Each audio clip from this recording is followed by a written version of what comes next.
Thank you, thank you, Madam Speaker, ma'am. Sorry for that. Madam Speaker, ma'am, I'd like to thank you for this precious opportunity to air views regarding CAP 3 on behalf of the good people of Warren Park Constituency, on behalf of all progressive churches and the true Christian community, and on behalf of over 10 million people. Point of order. Who still... Point order, Honorable Hamauswa. Madam Speaker, there are no true and false churches. They are all churches. You are not a representative of churches. You are not a God who knows which one is true and false. He is not a... Thank you. Honorable Hamauswa, can you please withdraw? Madam Speaker, ma'am, can you please withdraw and rephrase? Yes, I withdraw that statement, even though the Bible gives us an instruction to test the spirits. And it also says there are true and false prophets, but for the sake of progress and for the sake... I asked you to withdraw and rephrase your statement, not for you to explain why you are withdrawing. I withdraw, Madam Speaker, ma'am. I will rephrase. I'm also representing all churches, all the Christian community. Point of order. Order. What's your point of order?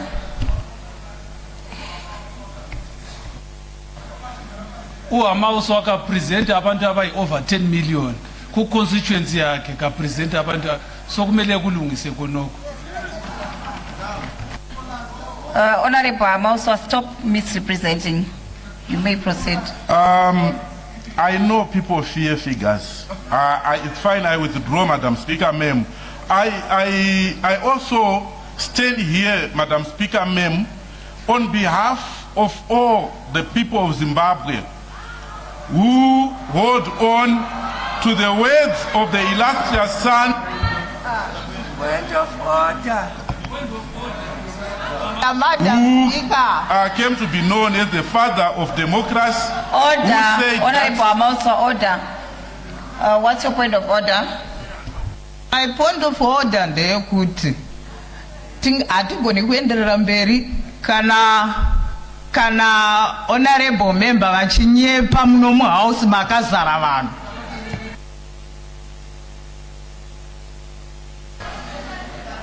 Honorable Hamauswa, may you be factual.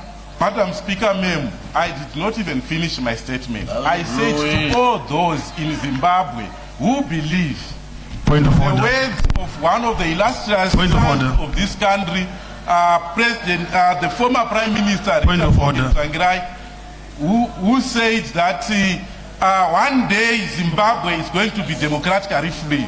And he actually vowed that he was going to soldier on until Zimbabwe is democratically free. Madam Speaker, ma'am, point of order. Honorable Hamauswa, debate, honorable. Madam Speaker. My point of order from that side. Debate one day. Point of order.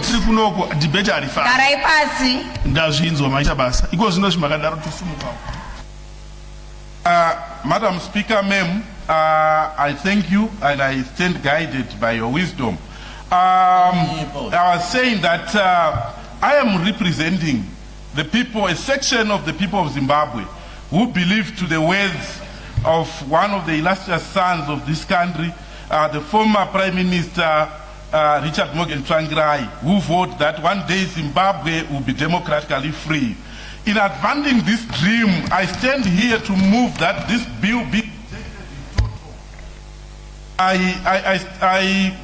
in advancing this dream, Madam Speaker, ma'am, I stand here to move that this bill be rejected in total.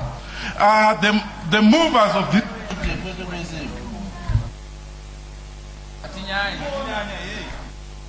Speaker, ma'am, we have also the capacity to match their capacity to frustrate us with the capacity. Honorable Hamauswa, can you please stick to your debate? We may also retaliate, and it will. Honorable Hamauswa, that's not part of the debate. Can you stick to the presentation that was made by the Honorable Minister?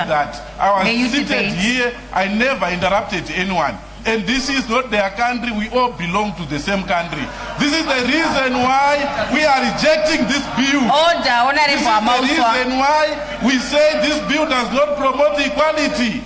The way we are being treated here, it's pathetic.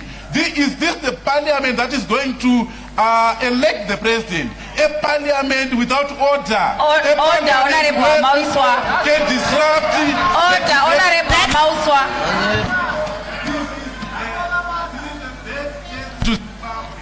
Honorable Hamauswa, may you stick to your debate? This is part of the debate, Madam Speaker, ma'am, where we cry for Zimbabwe. One day, Madam Speaker, ma'am, this nation, the history of this nation will be written, and it will keep a page for the 10th Parliament. Every name recorded in this house will be on that page. Our children will read it, and their children after them, and they will ask of us one question, Madam Speaker, ma'am. That history asks everyone who has ever held power in this land, what did they do when it mattered? This is the time when it most mattered to Zimbabwe, Madam Speaker, ma'am. We already know to answer that question for those who went before us. When we remember Mbuya Nehanda, Madam Speaker, ma'am, we know what she is remembered for.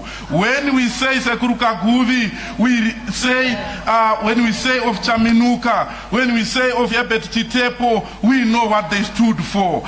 Madam Speaker, ma'am, I stand where I stood to fight for democratic equality in this country.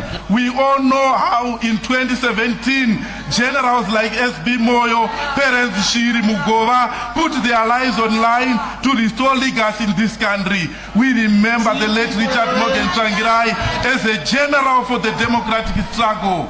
They are remembered because in their hour they refused to surrender the right of these people to govern themselves. Madam Speaker. Some of them say that refusal.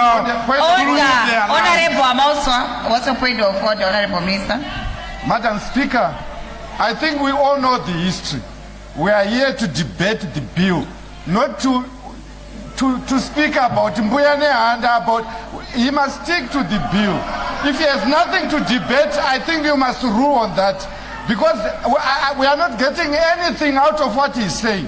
There is absolutely nothing that will edify or what will you get from what he has said so far. So if he has nothing to debate, we might as well sit down. He must stick to the content of the bill so that we progress, rather than you realize and say nothing. Honorable Hamauswa, we have a list of people who want to debate. So if you don't have anything to say, we'll ask. People are referencing Americans here. May you stick to the presentation that was made by the Honorable Minister of Justice. Madam May Speaker, you speak to the Speaker, debate. ma'am, I thank you, and I stand guided by your wisdom. I will not stand here to respond to the Honorable Minister. The Hansard will respond on my behalf. Because everyone you can't respond to the minister. May you stick to the debate? If you don't have anything to debate, we'll ask you to sit down, Honorable Hamauswa. We have other MPs who want to contribute to this, towards this important debate. Okay, Madam Speaker, ma'am, I stand guided. Madam Speaker, ma'am, this bill does the following.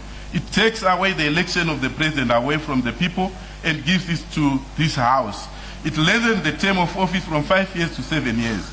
It switches off the very provision for the people who wrote to stop a sitting office holder from extending his own time in power. It removes from our defense forces the written duty to uphold this constitution. It takes the registration of voters away from an independent commission and hands it to an office of the government, an office controlled by the executive. It abolishes the Gender Commission and the National Peace and Reconciliation Commission. It does every one of these things without going back to the people. in a referendum to ask their leave. Madam Speaker, ma'am, the Constitution is the supreme Order. Point of order. What's the point of order, Honorable Minister? Madam Speaker, this bill is not abolishing the National Peace and Reconciliation Commission. You must withdraw that statement. Madam Speaker, ma'am, I withdraw that. This bill does not remove the peace and reconciliation. I implore Minister to consider giving it a new life.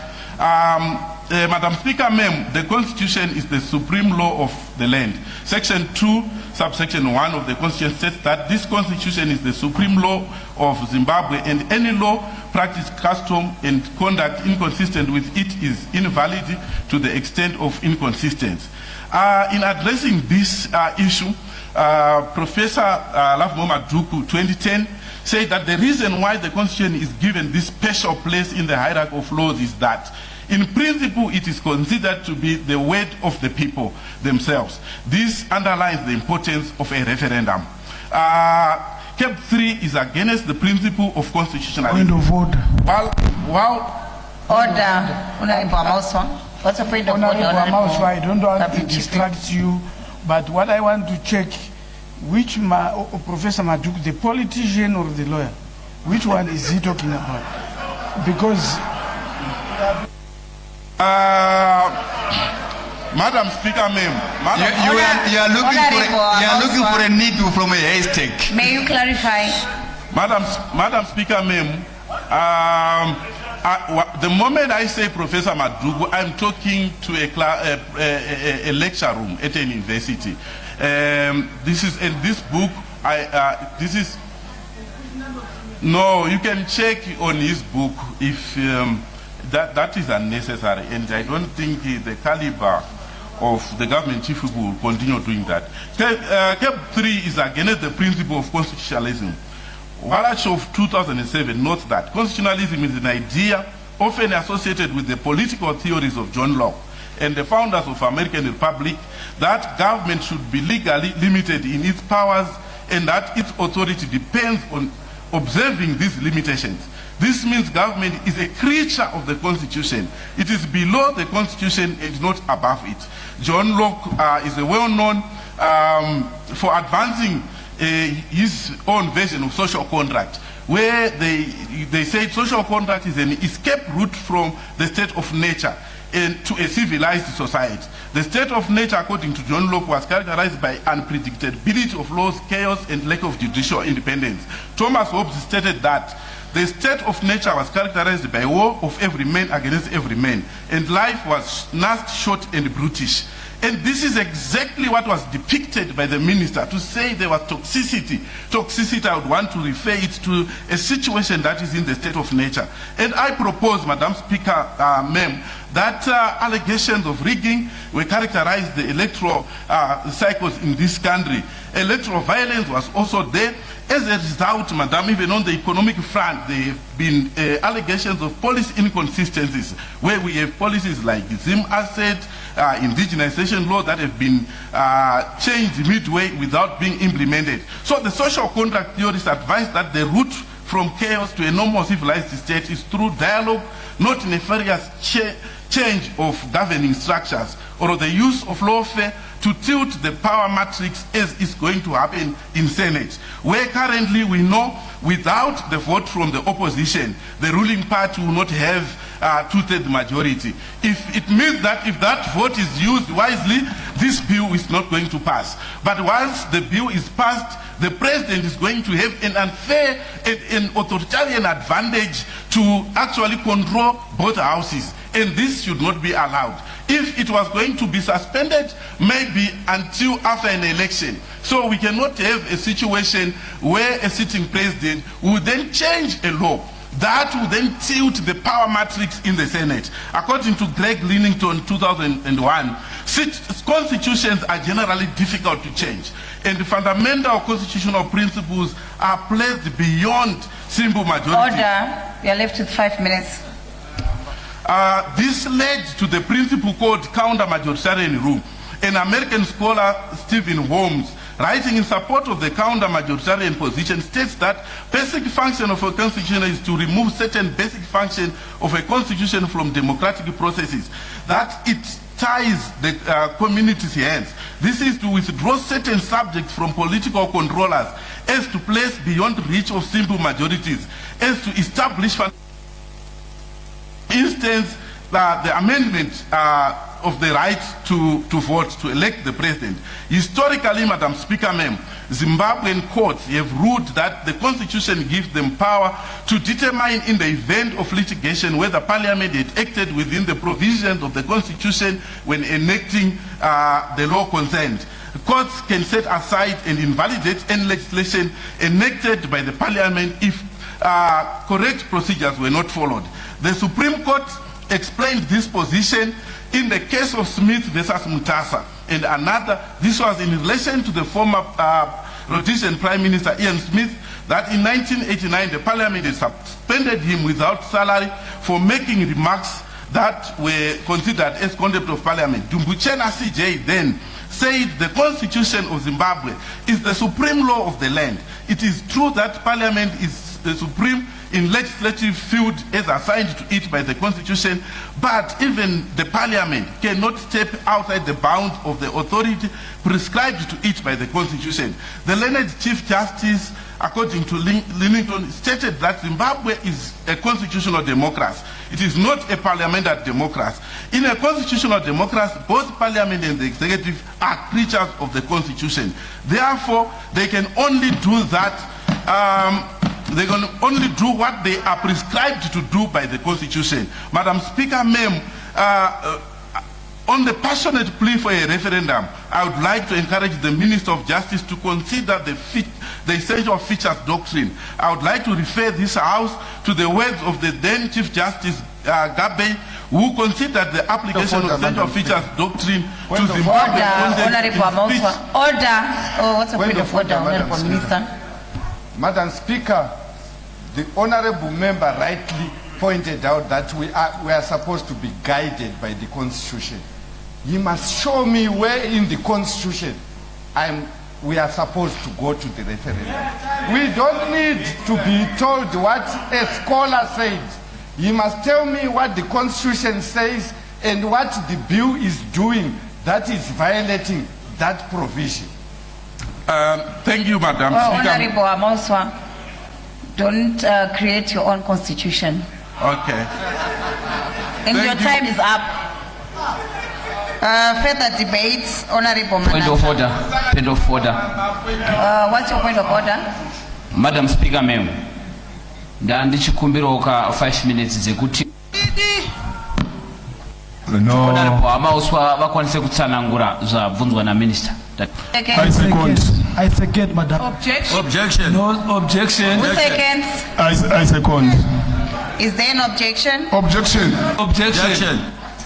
It has been objected. Honorable Mananja, you may take the floor.